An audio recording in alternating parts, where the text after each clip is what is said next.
Thưa quý vị, trong dòng chảy của lịch sử Phật giáo, có một chương hồi mà mỗi khi nhắc lại, trái tim chúng ta không khỏi thắt lại vì sự thảm khốc, nhưng cũng mở ra một bài học vô tiền khoáng hậu về luật nhân quả. Đó là sự kiện diệt vong của dòng họ Thích Ca, dòng tộc của chính Đức Thế Tôn. Nhiều người thường tự hỏi, tại sao Đức Phật là bậc phúc trí vẹn toàn lại có thể đứng nhìn dòng tộc mình bị tàn sát? Phải chăng Ngài cũng bất lực trước định mệnh?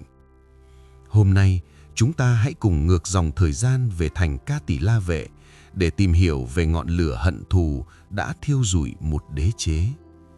Sự việc bắt đầu từ một sự dối trá xuất phát từ lòng tự tôn quá lớn. Thuở ấy, vua Ba Tư Nặc của nước Kiều Tát La muốn kết thân với dòng họ Thích Ca, một dòng tộc nổi tiếng về sự cao quý và thuần khiết. Nhưng với người họ Thích, vua Ba Tư Nặc chỉ là kẻ hèn mọn. Không muốn gả con gái dòng máu hoàng tộc nhưng lại sợ uy thế quân sự của vua, họ đã thực hiện một kế sách đầy rủi ro. Đó là đưa cô gái nô tỳ Mạt Lợi, vốn là con của ông Mahanam, trang điểm lộng lẫy để giả làm công chúa gả đi. Sự dối trá ấy đã kết trái bằng sự ra đời của thái tử Lưu Ly.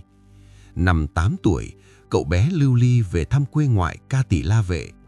Trong lúc dạo chơi, cậu thấy một giảng đường mới dựng lên cho Đức Phật, vô tư trèo lên tòa sư tử dành riêng cho Thế Tôn. Ngay lập tức, một làn sóng phẫn nộ bùng lên. Những người họ Thích không tiếc lời nhục mạ. Đứa con của kẻ nô tỳ sao dám làm ô uế nơi linh thiêng này? Họ lôi cậu xuống, đẩy ngã và dùng sữa để tẩy uế chỗ cậu ngồi. Trong cơn đau đớn và nhục nhã, cậu bé Lưu Ly đã khắc ghi một lời thề độc địa. Cậu bảo người hầu hiếu khổ, sau này khi ta lên ngôi, hãy nhắc ta về mối hận này mỗi ngày. Và quý vị ạ, lời nói ác khẩu khi ấy chính là mồi lửa đầu tiên. Nếu người họ Thích dùng lòng từ bi để dạy bảo một đứa trẻ, thay vì dùng sự khinh miệt để vùi dập nó, thì có lẽ máu đã không chảy thành sông sau này. Thời gian trôi qua, Lưu Ly lên ngôi vua. Lời thề năm xưa như một con rắn độc hằng ngày rỉ tai ông. 3 lần, vua Lưu Ly điều động đại quân tiến đánh Ca Tỳ La Vệ. Và cả 3 lần, một hình ảnh kỳ lạ đã hiện ra bên vệ đường. Đức Thế Tôn khi ấy đã là bậc chánh đẳng chánh giác. Ngài không dùng thần thông để ngăn cản binh đoàn, mà chỉ lặng lẽ ngồi dưới một gốc cây khô héo, trơ trụi lá giữa cây nắng gay gắt. Khi vua Lưu Ly hỏi, tại sao Ngài không ngồi giữa cây tươi tốt kia? Đức Phật đáp bằng một câu nói thấm đẫm tình thân. Bóng mát của thân tộc hơn hẳn người ngoài. Vua Lưu Ly 2 lần hổ thẹn mà rút quân. Nhưng đến lần thứ 3, thứ 4, sự thù hận đã che mờ lý trí. Đức Phật biết rằng túc duyên, tức cái nghiệp đã gieo từ ngàn xưa, nay đã đến lúc phải trổ quả. Ngài lặng lẽ trở về, không còn ra cản đường nữa. Lúc bấy giờ, tôn giả Mục Kiền Liên, vị đệ tử thần thông đệ nhất, vì xót thương dòng tộc của thầy mình, đã bạch với Phật: con có thể dùng sức mạnh thần thông đưa cả kinh thành lên không trung, hoặc bao bọc họ trong một lồng sắt kim cương để cứu mạng. Nhưng Đức Phật chỉ khẽ thở dài. Mục Kiền Liên, ông có thể dùng lồng sắt che chở cho con người, nhưng ông có thể che chở cho họ khỏi nghiệp báo được không? Câu hỏi ấy là một hồi chuông tỉnh thức.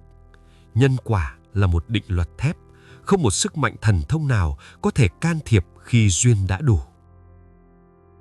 Khi thành Ca Tỳ La Vệ thất thủ, một thảm cảnh kinh hoàng đã diễn ra. Người họ Thích vì giữ giới không giết hại, họ chỉ bắn tên trúng vào mũ, vào áo của quân địch, chứ không bắn vào người. Sự nhân từ ấy lại gặp phải sự bạo tàn điên cuồng. Vua Lưu Ly ra lệnh tàn sát không chừa một ai, hàng triệu người ngã xuống. Ông Mahanam, người cha của cô nô tỳ năm xưa, đã xin vua một nguyện vọng cuối cùng: để ông lặn xuống nước, cho đến khi ông trồi lên thì hãy để dân chúng chạy trốn. Vua đồng ý, nhưng Mahanam đã không bao giờ trồi lên nữa. Ông đã tự buộc tóc vào rễ cây dưới đáy hồ, hy sinh mạng sống để kéo dài thời gian cho đồng bào mình. Một cái chết bi tráng nhưng cũng không thể ngăn cản được cơn sóng thần của nghiệp báo đang quét qua thành phố tội nghiệp này. Thưa quý vị, câu chuyện không dừng lại ở những xác thân nằm lại nơi chiến trường. Khi nhìn thấy 500 thiếu nữ dòng họ Thích bị chặt tay chân, vứt xuống hầm sâu, Đức Phật đã đến bên họ. Ngài không dùng phép lạ để nối lại tay chân cho họ, mà Ngài ban cho họ một phép lạ lớn hơn. Đó là sự giải thoát về tâm linh. Ngài dạy họ về sự vô thường của thân xác, về nỗi khổ của luân hồi và cách buông bỏ hận thù trước khi chút hơi thở cuối cùng. Nhờ lời dạy ấy, những tâm hồn đầy oán hận đã tìm thấy sự thanh tịnh và siêu sinh. Nhưng còn vua Lưu Ly thì sao? Loạt nhân quả chưa bao giờ bỏ sót một ai. Đức Phật đã thụ ký, trong vòng 7 ngày nữa, vua Lưu Ly và quân lính sẽ bị tiêu diệt. Nhà vua cười nhạo, cho rằng mình đã thắng, quân đội vẫn hùng mạnh, trời cao vẫn xanh. Ông ra bờ sông ăn mừng, tận hưởng chiến thắng đẫm máu. Đến đêm thứ 7, một trận cuồng phong bão tố từ đâu ập đến, nước sông dâng cao cuồn cuộn, cuốn phôi toàn bộ đại quân xuống lòng đất lạnh. Toàn bộ cung điện bị sét đánh cháy rụi. Kẻ bạo tàn đã phải trả giá bằng mạng sống ngay trong kiếp này. Để giải đáp thắc mắc của các tỳ kheo về nguyên nhân sâu xa, Đức Phật đã kể lại một tiền kiếp. Xưa kia, dân thành này vốn là một làng chài. Họ đã tát cạn một cái hồ lớn và bắt sạch loài cá trong đó để ăn. 2 con cá đầu đàn khi ấy đã thề sẽ báo thù. Con cá đầu đàn ấy chính là vua Lưu Ly. Con cá thứ hai là Hiếu Khổ. Còn đứa bé 8 tuổi trong làng năm đó không ăn cá, nhưng thấy cá bị bắt thì đứng xem và gõ vào đầu cá 3 cái để vui cười. Đứa bé ấy chính là tiền thân của Đức Phật.